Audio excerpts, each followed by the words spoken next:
नमस्कार दोस्तों, आप देख रहे हैं गुरु टीवी लाइव।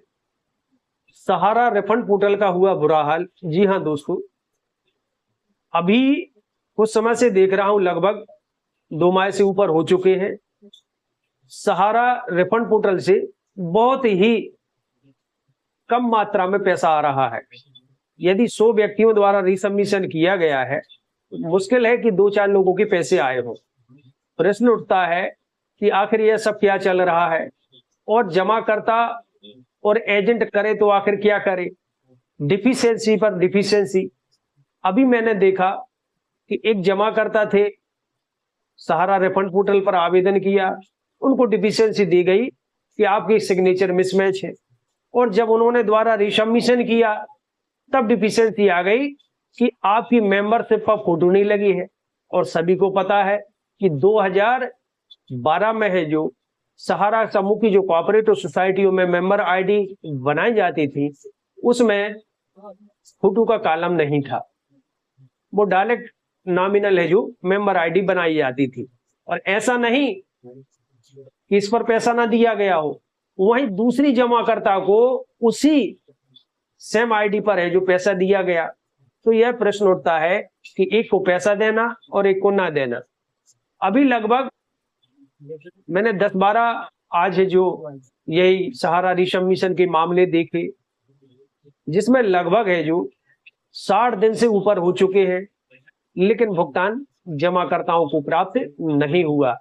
और सोचने की बात है, रिसबमिशन करने के उपरांत भी, उसके उपरांत अभी जब हम लॉगिन करने जाते हैं तो बहुत से खातों में एक नई डिफिशियंसी चालू हो गई है। जो खाते 3-4 साल पहले परिपक्व हो चुके हैं, उनकी ऑटोमेटिक है जो डेट है जो मिसिंग बता रही है। स्क्रीन पर लिखा आ जाता है कि उपरोक्त खाते 31 मार्च के बाद परिपक्व हुए हैं, अर्थात 31 मार्च 2023 के बाद है जो इनकी परिपक्वता तिथि पूर्ण हुई है। ऐसा स्क्रीन पर है जो सहारा रिसबमिशन पे जो एक्शन मोड में जाते हैं उसमें दिख रहा है। जबकि वह खाते हैं जो बहुत समय पहले ही, लगभग 3-4 साल पहले ही मैच्योर हो चुके हैं। तो इस तरह का खेल चल रहा है। और यह भी देखा गया है कि इसमें खर्च है जो दिन प्रतिदिन बढ़ोतरी हो रही है। सहारा रिफंड पोर्टल की तो मौज हो ही रही है। समझ में ये नहीं आता कि गरीब निवेशकों की खून पसीने की मेहनत की कमाई का पैसा आखिर सरकार कब दिलाएगी। आखिर ये जो सांसद जनता ने चुनकर पहुंचाए हैं, ये किस लिए, क्या भोग विलास के लिए पहुंचाए हैं कि ऐसा आराम करो वहां जाके? क्या इनका कर्तव्य नहीं कि ये लोग आवाज उठाएं, इनसे पूछे कि क्यों नहीं दिया जा रहा भुगतान? माननीय सर्वोच्च न्यायालय के आदेश के अनुसार है जो दिशा निर्देश दिए गए थे, क्या उस हिसाब से सीआरपीएफ सहारा रिफंड पोर्टल काम कर रहा है? मैं साबित कर सकता हूं, नहीं कर रहा है। इसमें बहुत से मैंने एविडेंस एकत्रित भी किए हैं, और ऐसा नहीं है, मैंने अभी आरटीआई भी लगाई इस संबंध में। उसकी जो जानकारी आएगी तो मैं आपको बताऊंगा। लेकिन यह बात स्पष्ट है कि सहारा रिफंड पोर्टल पर धंधलाशाही चल रही है। गरीब निवेशकों को पैसा की जगह परेशानियां ही मिल रही हैं, और झूठ पर झूठ। नेताओं ने तो जैसे कसम ही खा लिया है कि हम झूठ पर झूठ ही बोलेंगे। जब बात की जाती है 85,000 करोड़ रुपए की, और 10,000 रुपए जमाकर्ताओं को खाते में नहीं दिया जाता। इसका कारण भी यही है कि वह जानते हैं, सहकारिता मंत्री भी जानते हैं कि 5,000 करोड़ में 50,000 करोड़ किस प्रकार चुकाना है। इसी तरह ये चलता रहेगा। जब एक साल में 1,000 करोड़ रुपए नहीं बढ़ पाया, तो सोच लो कि यही 5,000 करोड़ बटने में कितना वर्ष लग जाएगा। 85,000 करोड़ तो छोड़ दो। ये सब विषय वस्तुएं हैं। और सीआरसीएस ऐसा नहीं है, वैध बकाया निवेशक, माननीय सर्वोच्च न्यायालय का जो आदेश था, वैध बकाया निवेशक, तो वैध जमा करता जिसने पासबुक दी, सारे इंडिया का दस्तावेज दिया, पोर्टल पर लॉगिन किया, बैंक अकाउंट है, नाम संबंधी त्रुटि है तो एफिडेविट सीआरसीएस द्वारा बनवा कर दिया जा रहा है, तो ये वैध, इसमें वैधता प्रमाणित हो जाती है। लेकिन नहीं, डिजिटल के नाम पे मास्टर भी, शेयर भी, फोटो भी।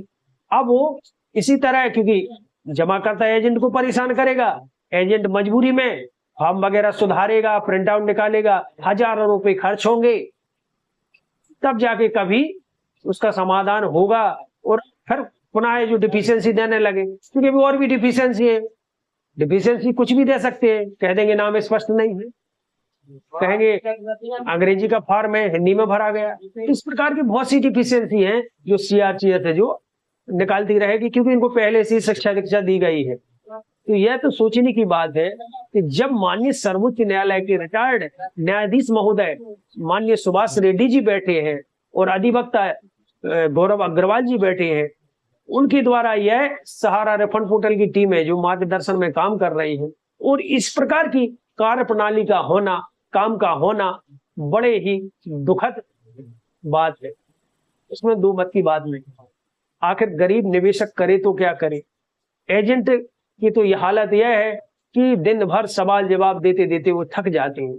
कुछ व्यक्ति अच्छे हैं कि फिर भी वो चाह रहे हैं कि भाई जमाकर्ता का भुगतान हो जाए, ग्रुप के माध्यम से सहयोग कर रहे हैं, फोन उठाकर बताते हैं कि जो उनका प्रयास है, लेकिन बेचारे वो भी क्या करें, हर चीज की एक लिमिट सीमा है, वह भी सीमा बड़े बंधे हुए हैं। और जहाँ सहारा समूह की कॉपरेटिव सोसाइटियां हैं तो ऐसा लगता है कि इन्होंने जो ऐप्स दिए हैं या ये जो साइटें वगैरह दी हैं, इनमें अपलोड कर दो और महीनों निकल जाएंगे, अपलोड ही नहीं होंगे। 2-5-10% कर देंगे, उसके बाद में अपलोड ही नहीं होंगे। तो ऐसा लगता है कि सोसाइटी स्वयं नहीं चाहती कि जमाकर्ताओं का डाटा है जो फेयर कहने चाहिए है जो सीआरसीएस पहुंची।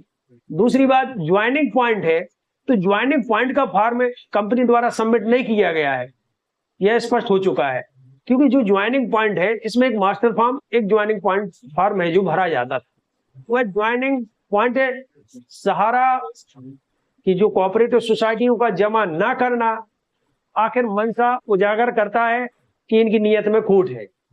यदि नियत में खोट नहीं है तो आपका कर्तव्य होता है कि आप ज्वाइनिंग पॉइंट का फॉर्म सहारा रिफंड पोर्टल की टीम को पहुंचाएं, जिससे उनकी जो कंफ्यूजन हो रही है, त्रुटियां आ रही हैं, अमाउंट संबंधी प्रॉब्लम है, उसका समाधान हो सके। तो कहने का मतलब यह है कि सहारा समूह की चाहे कोऑपरेटिव सोसाइटियां हो, मुझे लगता है इनके विरुद्ध अब बहुत जल्द भारत सरकार एक्शन लेने वाली है।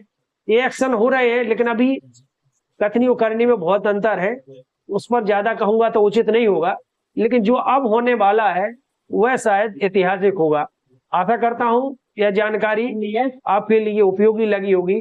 यदि जानकारी उपयोगी लगे तो वीडियो को लाइक व शेयर करें, चैनल को सब्सक्राइब करें। जय हिंद, जय भारत।